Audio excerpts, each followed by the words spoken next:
perspectiva de Weber, nas circunstâncias... A filosofia do Hegel tem sido considerada conhecimento da língua, autonomia. Como Le Breton era o grande...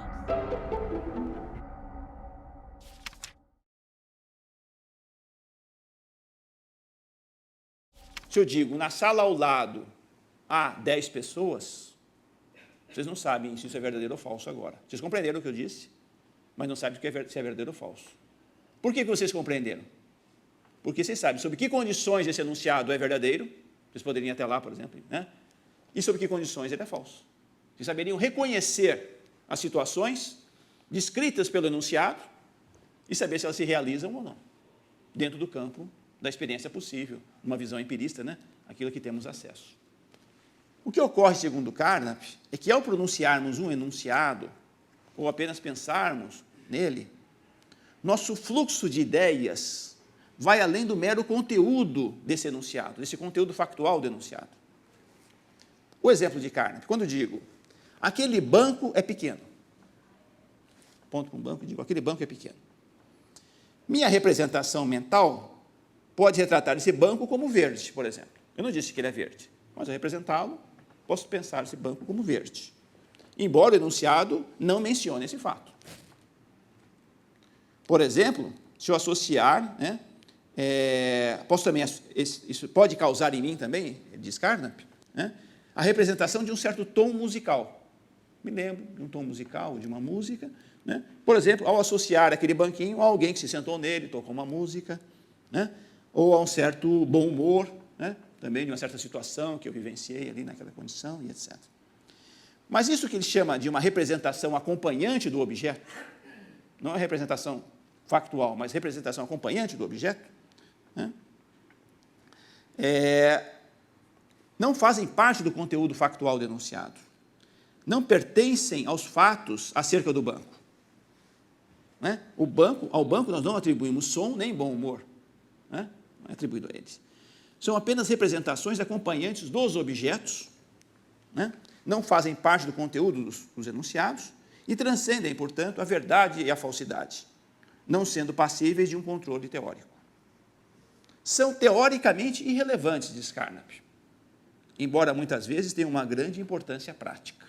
Essa questão da importância prática vai reaparecer mais adiante. Né? Então, essa confusão que se faz entre uma representação factual, do conteúdo factual do que está sendo dito, e aí o enunciado é verdadeiro ou falso, dependendo de se o banco é pequeno ou não, né? E a representação acompanhante de objeto, né? Que não faz parte daquilo que é dito, mas acompanha nossos pensamentos. Diz até que talvez se possa explicar a origem da mágica como teoria, da mitologia, né? E da metafísica dessa maneira. A tentativa de expressar, mediante enunciados, né? Mediante um discurso teórico, um discurso sobre o mundo, né? As representações acompanhantes de objetos, que tem como papel, né? Despertar sentimentos em nós. Né? Mas se é para despertar sentimentos, a melhor roupagem não é a teoria. Né? A metafísica é como se fosse uma teoria, verdadeira ou falsa. Né? Para despertar sentimentos, né? Seriam os meios artísticos. Né? Ele volta a falar da poesia e da música. Né? Se é para ter efeitos práticos na nossa vida, também o melhor também não é a descrição. Né? Os sermões, por exemplo, né? Teriam esse papel de prático e não propriamente um enunciado que quer ser avaliado como verdadeiro ou falso. Né? A metafísica tem essa pretensão de ser verdadeira. Quer ser avaliada como proposições verdadeiras ou falsas. Tem um exemplo de Carnap, que é um exemplo bastante conhecido, né? Que também está nesse texto, Pseudoproblemas na Filosofia, né? Que dá um exemplo de dois geógrafos. Dois geógrafos, né? Sendo que um desses geógrafos é um realista e o outro geógrafo é um idealista, pegando uma disputa metafísica clássica, realismo e idealismo. Né? Então, dois geógrafos, sendo um realista e outro idealista, são enviados, né, com o fim de verificar se uma montanha que supõe existir em algum lugar na África é somente lendária ou realmente existe. Né? Se eles fizerem isso, vão chegar, né, provavelmente, ao mesmo resultado, positivo ou negativo. Será que tal montanha em tal lugar existe ou não existe? Né? Na física, assim como na geografia, existem critérios para o conceito de realidade nesse sentido. Queremos chamá-lo de realidade empírica, que sempre conduzem a resultados, né, bem estabelecidos, não importando a convicção filosófica do investigador. Os dois geógrafos chegarão, né, ao mesmo resultado, não apenas sobre a existência da montanha, mas também sobre outras características, por exemplo, a forma dela, a altura dela e etc. Em todas as questões empíricas aí haveria uma grande unanimidade. Logo, a escolha de um ponto de vista filosófico não tem nenhuma influência sobre o conteúdo, né, dessa ciência, disso que estão discutindo na ciência natural. Isso não significa, novamente lhe abro, que esse ponto de vista não poderia ter alguma influência prática sobre a atividade do cientista. Há um desacordo entre os dois cientistas somente quando eles não mais falam como geógrafos, mas como filósofos. Quando apresentam uma interpretação filosófica dos resultados empíricos, com os quais eles concordam. Então, diz o realista, essa montanha que nós dois descobrimos, não só tem as propriedades geográficas afirmadas, mas também é, além disso, real. Diz o fenomenista, né, a montanha que descobri funda-se em algo real, que não podemos conhecer em si mesmo. Posso conhecer só os fenômenos, não a coisa em si. O idealista, por outro lado, diz, ao contrário, a montanha em si não é real. Somente nossas percepções e processos conscientes são reais. Então, um vai dizer que existe um mundo material situado no espaço e no tempo, e que, né, nesse mundo, o mundo consiste nisso, e a montanha, né, consiste nesse, é um objeto material dentro dessa visão realista.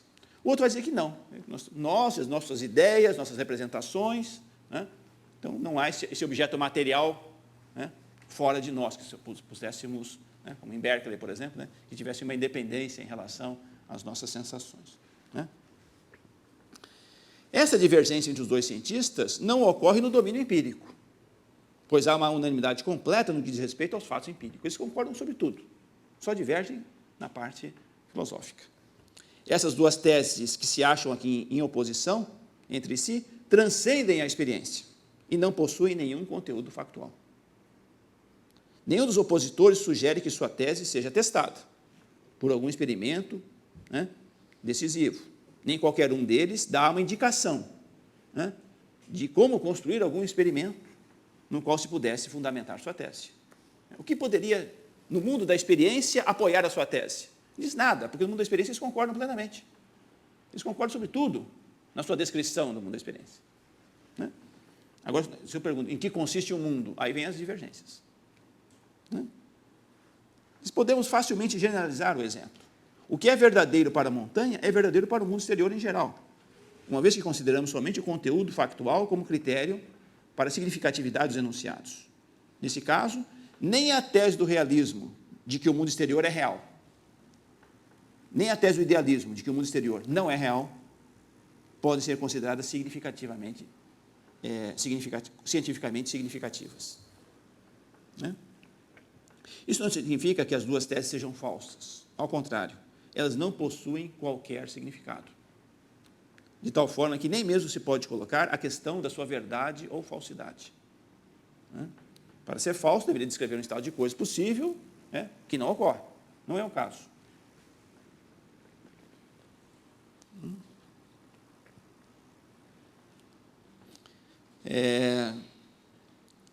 Ele vai dizer que, certamente, né, um realista, ele pode ter, do modo como ele vê as coisas, ele pode ter um componente emocional diferente do idealista. Ele pode, por exemplo, ter um sentimento de não familiaridade com a montanha, um sentimento de que, de muitas maneiras, ela não está sujeita à minha vontade, né, ou sentimentos similares. Mas pode ser somente apenas exprimir certos sentimentos, né, certas atitudes diante do mundo. Né? Um outro exemplo que ele vai dar, não vou citar, né, é a ideia de que se existem ou não outras mentes. Né? Será que existo eu e as minhas representações, ou existem outras pessoas como eu que também têm as suas representações, outras mentes diferentes da minha? Né?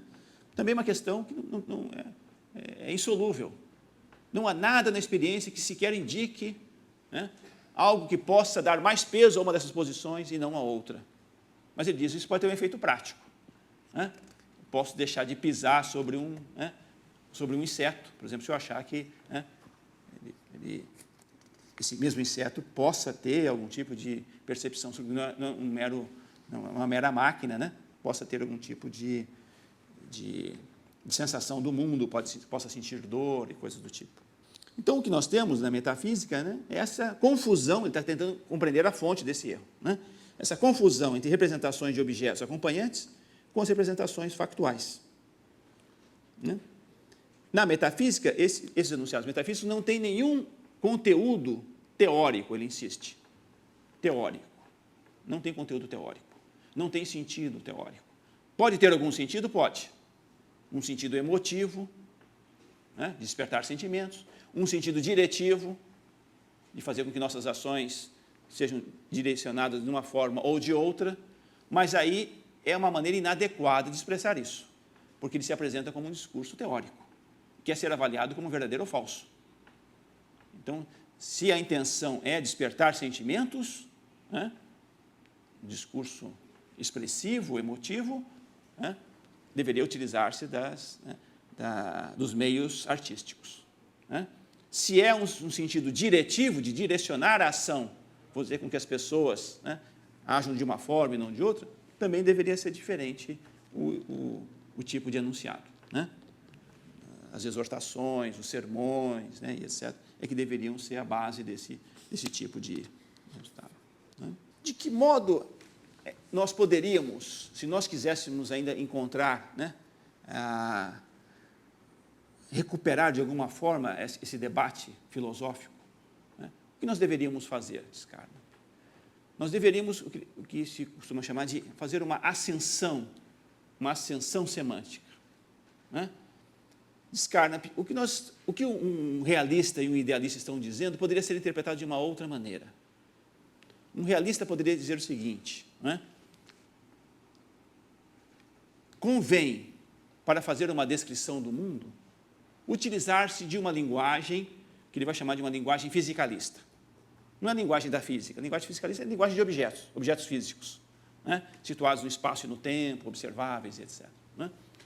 Então, caberia, para fazer uma descrição do mundo, a linguagem mais adequada para fazer uma descrição do mundo, cabe utilizar-se de uma linguagem fisicalista. O outro vai dizer, não, para fazer uma descrição sobre o mundo, vamos utilizar uma linguagem que fale dos fenômenos, das aparências, uma linguagem fenomenista. Né?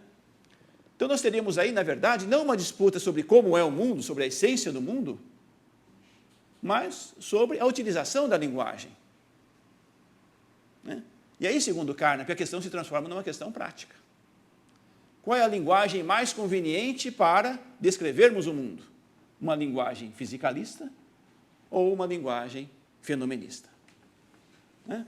Então, nós passamos do nível do que ele chama de um modo material de falar, em que estaremos falando das próprias coisas, para passar para um modo formal de falar.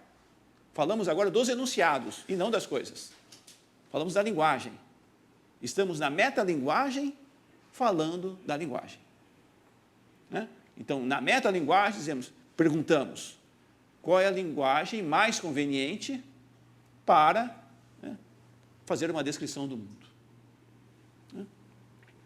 O Carnap, num dos seus principais livros, no início, né, dos seus trabalhos, o Aufbau, a construção lógica do mundo, conhecido como Aufbau, né, de 1928, ele utiliza nessa construção lógica do mundo, né, que a ideia é exatamente de reduzir os conceitos, né, mais elaborados da ciência a conceitos, né, que remetam ao imediatamente dado pela experiência. Né?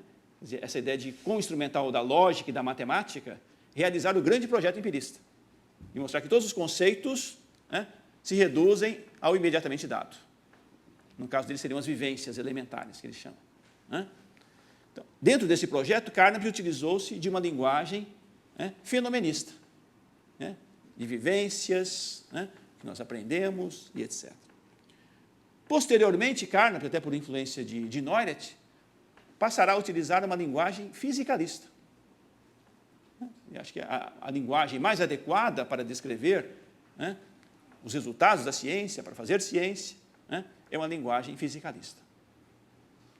Mas para ele, isso não quer dizer que antes ele imaginava que o mundo era, né, era formado por sensações, ou né, era dado pelos fenômenos, e depois passou a pensar que o mundo em si, o próprio mundo, é um mundo material. Ele simplesmente mudou, né, uma escolha prática, essa questão. O problema não é teórico, é prático. Né? Passou de uma questão que antes parecia teórica para uma questão agora de ordem prática, né? Que é sobre que linguagem escolher, que linguagem é mais conveniente para a construção da ciência. Né? E por que ele passou de uma linguagem fenomenista para uma linguagem fisicalista? Ele vai dizer, a linguagem fisicalista ela é mais adequada à unidade da ciência, à unificação da ciência, ao trabalho coletivo. Porque se eu falo das minhas sensações, só eu recebo as minhas sensações. É um mundo privado. Só eu tenho as minhas sensações. Né? Aquilo que se apresenta a minha vivência. Né? Quando eu falo, aquele objeto tem tais e tais características, isso é algo que pode ser, né, averiguado, criticado, né, inspecionado por outras pessoas. Não estou falando da minha sensação, né, do meu mundo privado, mas de objetos que têm certas características. Né? Então, essa linguagem fisicalista, segundo Carnap, né, e aí a influência do Neurath foi muito grande sobre Carnap, né, é a linguagem mais adequada para certos propósitos da construção de uma ciência unificada. Né?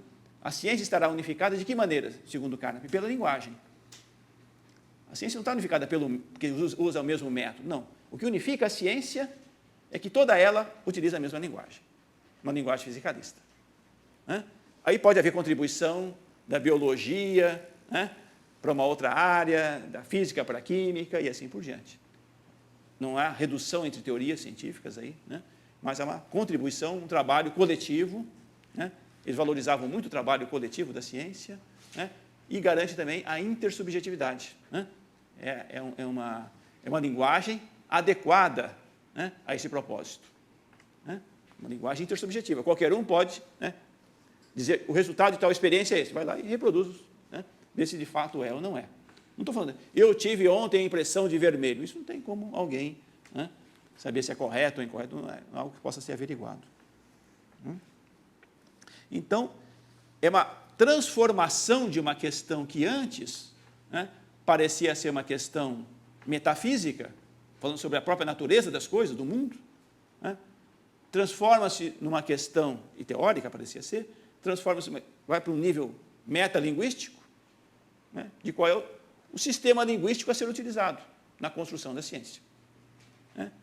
E a decisão agora é de ordem prática, e não mais teórica. Né? Então, essa é a maneira como Carnap, né, de certo modo, recupera, né, e o que haveria de interessante, que poderia ser tratado de uma forma adequada, né, nesse debate metafísico. Né? Mas, novamente, reconhecendo a maneira inadequada como o debate se coloca, né, como sendo um debate sobre a própria natureza das coisas, utilizando um modo material de falar. Né? Sobre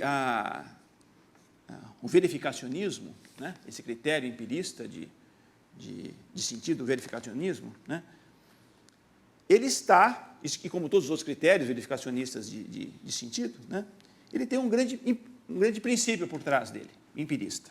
Né? Como nós já dissemos, que a verdade ou falsidade dos enunciados sintéticos só pode ser comprovada empiricamente, e não a priori. Né? Mediante a pura reflexão, não é possível obter-se nenhuma verdade sobre o mundo real, por maior que seja a intuição empregada. Não há, portanto, uma forma de saber a priorístico sobre essa realidade. Né? Então, essa pretensão metafísica de, a priori, saber como é o mundo, né, realmente, desse ponto de vista do empirismo, é uma pretensão que, né, é descabida. O que os próprios membros do Círculo de Viena começaram a perceber é que o critério que nós apresentamos do verificacionismo, né, é um critério um tanto inadequado para certos propósitos. Então, passa a haver, né, uma flexibilização desse critério, uma liberalização desse critério. E Carnap, a gente não vai entrar em tantos detalhes, tem um papel fundamental nessa liberalização do critério. Né? Por exemplo, um enunciado universal. Né? Toda esmeralda é verde. Esse enunciado, eu posso mostrar que ele é falso, mas eu não posso mostrar que ele é verdadeiro. Ele não é verificável. Não tem como verificar esse enunciado. Porque isso aqui está falando de uma esmeralda que ainda não foi observada, que vai ser observada daqui a 500 anos, daqui a 1000 anos. Né? Eu não tenho como, no espaço e no tempo, aberto, ou infinito, ou um finito aberto, tão grande quanto se queira, saber se é verdadeiro o enunciado, toda esmeralda é verde. Por mais que eu tenha observado esmeraldas verdes, posso encontrar uma esmeralda que não é verde. Desde que verde não faça parte da definição de esmeralda, senão é analítico do enunciado. Como acontece no caso de todo o cisne branco. A ideia de que vários cisnes brancos já observados e depois, os famosos cisnes da Austrália ali, e os cisnes negros que exatamente vêm a questionar essa proposição universal. Então, uma proposição universal ela pode ser falseada. Eu posso encontrar um contra-exemplo para ela. Posso mostrar que ela é falsa, mas não posso mostrar que ela é verdadeira. E o grande problema é que as leis científicas são enunciados universais. E as leis científicas, portanto, não são verificáveis. E, portanto, segundo o critério, não fazem sentido. Então, nós temos que mudar esse critério. Uma alternativa seria a falseabilidade. Eu não consigo mostrar, não há como mostrar a verdade delas, mas eu posso mostrar a sua falsidade. Eu reconheço as condições em que ela seja falsa. Para os empiristas lógicos, isso é um critério de sentido. Para Popper, é um critério de demarcação. Para Popper, a metafísica faz sentido para Popper. Ele não está preocupado com essa questão da linguagem desse ponto de vista. Ele acha que para Popper a metafísica faz sentido. Não é ciência. Então, para Popper, a falseabilidade, é mais um parênteses aqui, para Popper, a falseabilidade é um critério de demarcação, o que é ciência e o que não é ciência. Aqui seria uma tentativa de sofisticar um pouco mais o critério, modificar o critério, colocando, então, a falseabilidade como critério de sentido, que eu possa, então, reconhecer em que as condições em que a proposição é falsa. E, portanto, as leis científicas podem ser falseadas, e, portanto, seriam significativas segundo o critério. O problema agora é com as proposições existenciais. Uma proposição existencial, ela não pode ser falseada. Ela pode ser verificada, é o contrário. Se eu digo, existe vida fora da Terra, essa proposição pode ser verificada, mas não pode ser falseada. Por mais que eu procure e não ache, não tem como dizer que essa proposição é falsa. Então, outra possibilidade seria a testabilidade, que inclui a verificabilidade ou a falseabilidade. Se o enunciado é ou verificável ou falseável, é o testável, dos dois lados, então ele faz sentido. O problema é que existem enunciados na ciência que misturam o universal e o existencial ao mesmo tempo. E ele não seria nem verificável, nem falseável. O enunciado, por exemplo, para cada substância existe um ponto específico de fusão. Para cada substância, o enunciado universal. Existe um ponto específico de fusão, é um enunciado existencial. Então, esse enunciado ele não seria nem verificável, nem falseável. Não seria testável. E o enunciado tipicamente científico. Para cada substância existe um ponto específico de fusão, claro que é um enunciado que faz sentido. Então, o critério também se mostra inadequado desse ponto de vista. Então, os próprios empiristas lógicos tiveram que ir modificando cada vez mais esse critério. Um dos critérios mais desenvolvidos um outro exemplo, para ficarmos ainda nos exemplos de Carnap. Ao falarmos agora de conceitos e não de enunciados, alguns conceitos nós conseguimos relacionar mais diretamente à observação. Então, eu falo verde. Eu consigo observar isso mais diretamente à observação. Né? Outros conceitos têm uma relação mais indireta. Por exemplo, solúvel. Chamamos conceitos disposicionais. Solúvel. Quando que um objeto é solúvel? E quando que eu posso saber, pela experiência, se um objeto é solúvel? Veja bem, se eu colocar o objeto em água, solúvel em água, por exemplo, e ele se dissolver, ele é solúvel. Mas se eu não colocar o objeto em água, né, o que vai? Um objeto, mesmo não colocado em água, ele é solúvel. Né? Um cubo de sal, que depois foi destruído, nunca foi colocado em água, ele é solúvel. Né? Ainda que, né, eu não possa definir a solubilidade, né, desse objeto, né, ser solúvel desse objeto, essa propriedade de ser solúvel, em termos puramente experimentais. Né? Não consigo encontrar uma definição explícita, né, da solubilidade. Por que eu digo? Ele é solúvel se colocado em água, se dissolve. Mas e se eu não colocar em água? Né? Se eu não colocar em água, ele vai ser solúvel ou não? Né? Então, eu não tenho como, a partir de... Né, há uma questão lógica envolvida aí, obviamente, também nessa discussão. Né? A partir apenas desses predicados, né, que diz respeito ao que podemos observar mais diretamente, definir explicitamente, né, o predicado solúvel. Né? Então, a dificuldade porque um objeto é solúvel, mesmo que nunca seja colocado em água. Ele pode ficar 1000 anos lá sem ser colocado em água e é solúvel. Né? Então, independentemente dessas condições experimentais em que vai ser feito o teste ou não, ele é solúvel.